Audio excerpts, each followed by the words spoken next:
क्या कभी आपके साथ ऐसा हुआ है कि आप facebook.com डाल रहे हो वेबसाइट और facebook.com की जगह पर कोई और वेबसाइट लोड हो रही हो, या तो आप facebook.com पेज पर ही आ गए हो लेकिन वो फेक पेज है।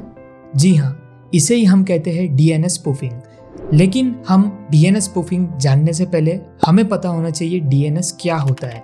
So welcome to the part 3 of network basics और network basic concepts for the ethical hackers. So हमने पार्ट 1 एंड पार्ट 2 में जाना कि एक्चुअल में नेटवर्क क्या होता है। हम नेटवर्किंग अगर सीखना चाहते हैं as a cyber security professional तो क्या क्या कंसेप्ट हमें आना ज़रूरी है, और उसके साथ साथ हमने ये भी जाना कि कितने अलग अलग टाइप के प्रोटोकॉल्स होते हैं, IP एड्रेस किसको कहते हैं। लेकिन आज हम जानेंगे कि एक्चुअल में DNS प्रोटोकॉल होता क्या है, और ये जानना इसलिए ज़रूरी है क्योंकि आने वाले समय में हम प्रोटोकॉल्स के ऊपर काफ़ी ज़्यादा डिस्कशन करेंगे और आने वाले पार्ट्स में आपको OSI मॉडल क्या होता है वो भी जानने मिलेगा। तो ये सभी जानने से पहले हमें पता होना चाहिए एक्चुअल में DNS क्या होता है, और इससे ही ज़्यादातर हैकर्स DNS स्पूफिंग कर पाते हैं, जो कि एक man in the middle attack का ही एक पार्ट है। सो बिना वक्त गवाए हम शुरू करते हैं इस वीडियो को। I am Shreyas Modi, cyber security professional. Let's begin this video.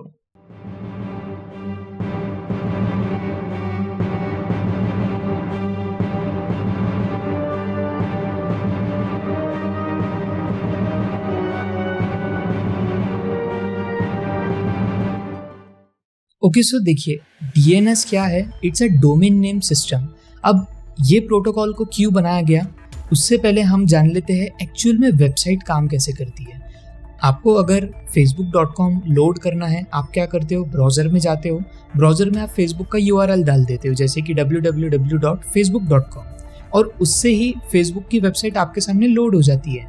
लेकिन अब जैसे कि मैंने आपको प्रीवियस पार्ट में भी बोला कि IP एड्रेस से थ्रू ही हम एक डिवाइस से दूसरे डिवाइस में कम्युनिकेट कर सकते हैं। जैसे कि एक कंप्यूटर अगर दूसरे नेटवर्क से या दूसरे कंप्यूटर से कांटेक्ट करना चाह रहा है तो दोनों ही डिवाइसेस के पास में IP एड्रेस होना बहुत ज़्यादा ज़रूरी है। सो वैसे ही facebook.com का जो डेटा है या फेसबुक वेबसाइट है वो कोई ना कोई सर्वर में स्टोर्ड है।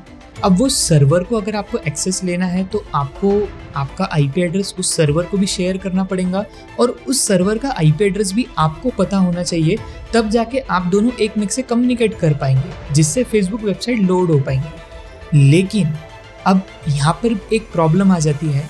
अगर हम फेसबुक का IP एड्रेस याद रखना चाहे तो हम रख सकते हैं। इंसान क्या कर सकता है, 2, 3, 4, 5 नंबर याद रख सकता है IP एड्रेस।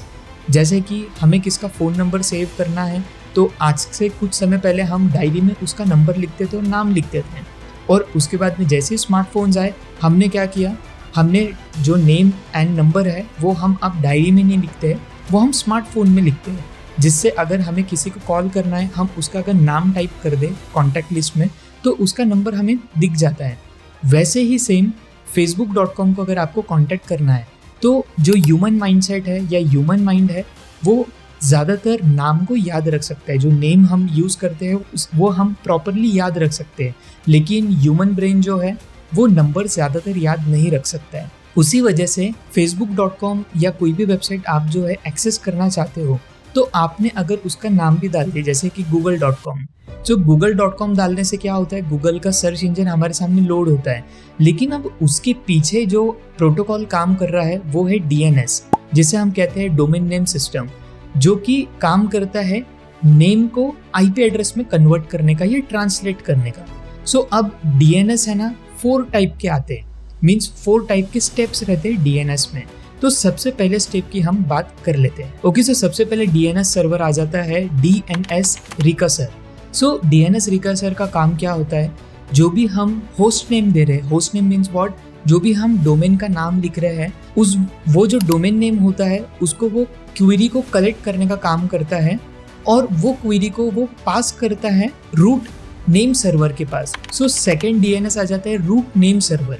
सो रूट नेम सर्वर क्या होता है, रूट नेम सर्वर जनरली काम करता है होस्ट नेम को IP एड्रेस में कन्वर्ट करने का। फॉर एन एग्जाम्पल मैंने लिखा google.com, तो सबसे पहले DNS रिकर्सर ने उस google.com को कलेक्ट किया, फिर उस google.com वर्ड को उसने क्या किया, सेंड करा रूट नेम सर्वर के पास। सो रूट नेम सर्वर ने फिर उसे क्या किया, उस नाम के ऊपर, उस डोमेन के ऊपर उसने प्रोसेस करना स्टार्ट किया कि google.com जो पर्सन ने टाइप किया, जो क्लाइंट का डेटा आया है, वो क्लाइंट का अब जो डेटा उसे चाहिए, जो डोमेन नेम लोड करना चाह रहा है, उसका आईपी एड्रेस क्या है। ओके, सो थर्ड नंबर पर आ जाता है TLD नेम सर्वर। अब जो TLD नेम सर्वर है, इसे हम कहते हैं top level domain. So top level domain क्यों कहा जाता है TLD को? अभी दो टाइप के डोमेन रहते हैं, एक रहता है सब डोमेन और एक रहता है टॉप लेवल डोमेन, जिसे हम TLD बोलते हैं। तो TLD नेम सर्वर क्या करता है, जो सब डोमेन है वो क्या है, www.google.com। तो जो सब डोमेन होता है वो होता है www.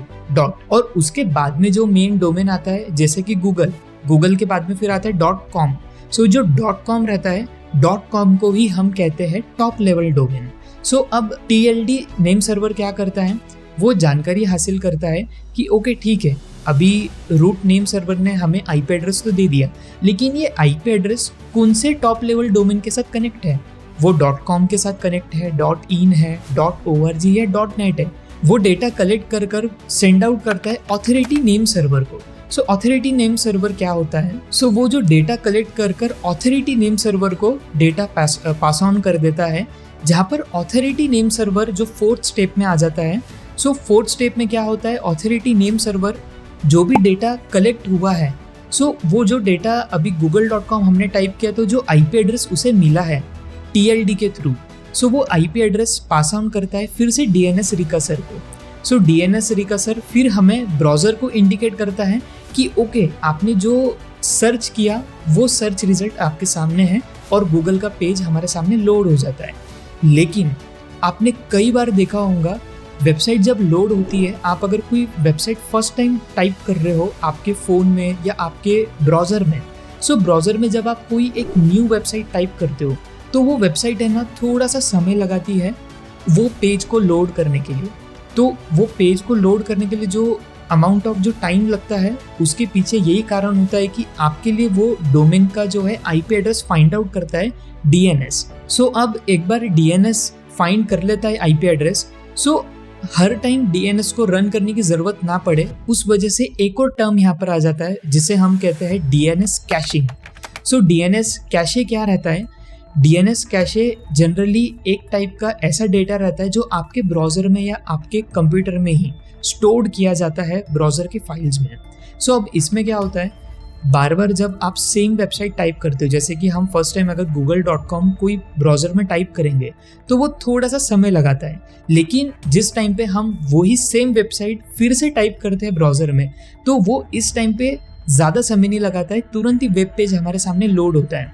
तो DNS कैशे क्या रहता है, जो DNS के थ्रू आईपी एड्रेस मिला है, जो डोमेन नेम आपने टाइप किया facebook.com, google.com, तो जो उसे आईपी एड्रेस DNS के थ्रू मिला है, वो आईपी एड्रेस को स्टोर कर रखता है आपके कंप्यूटर में, जिससे अगर आप सेकेंड टाइम भी उस आईपी एड्रेस को एक्सेस करना चाहो तो वो समय आपको ज़्यादा टाइम ना लगे उस पेज को लोड होने में और तुरंत ही DNS कैशे वहाँ पर एक्शन में आ जाए। सो आज हमने जाना एक्चुअल में DNS प्रोटोकॉल क्या होता है, डोमेन नेम सिस्टम हम किसे कहते हैं, और इसके अलावा ऐसे कई सारे प्रोटोकॉल्स जो है नेटवर्किंग में आप जानने वाले हो, और इनके पोर्ट नंबर्स भी आपको जानना बहुत ज़्यादा ज़रूरी है। तो DNS का जो पोर्ट नंबर आ जाता है वो है 53 पोर्ट नंबर। और साथ ही साथ अगर आपको आज की वीडियो अच्छी लगी हो तो लाइक कीजिए इस वीडियो को, अगर सब्सक्राइब नहीं किया है चैनल को तो सब्सक्राइब जरूर कीजिए, बिकॉज आपके सब्सक्राइब से हमें मोटिवेशन मिलता है अगली वीडियो लाने का। मिलता हूँ आपको अगली वीडियो में। Signing off, Shreyas Modi.